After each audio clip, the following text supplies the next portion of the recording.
భూమి అందంతటా ఒక్క భాషయు ఒక్క పలుకును ఉండేను. జనులు భూమి అందంతటా విస్తరించునట్లు దేవుడు వారిని భాష తారుమారు చేసెను. ఒక్కొక్క భాషవారు ఒక్కొక్క గుంపుగా, ఒక్కొక్క జాతిగా, ఒక్కొక్క ప్రాంతానికి చెదిరిపోయారు.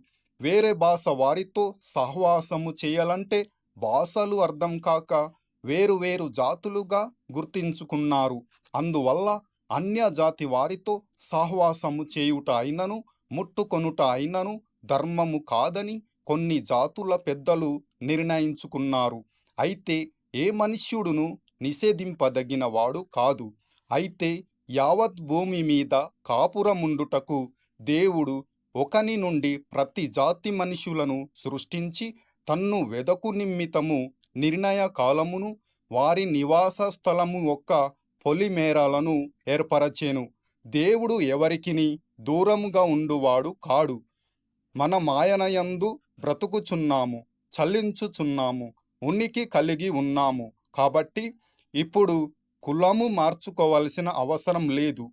వేరే కులం వారిని దూషించవలసిన అవసరం లేదు. మాతృభాష ఒక్కటే ఉండాలని లేదు. అన్య భాష కూడా మాట్లాడవచ్చు. నిర్ణయ కాలము సమీపించినది గనుక మనుషులందరూ ఒక్కటే, పుట్టించిన దేవుడు ఒక్కడే అని బయలుపరచబడింది.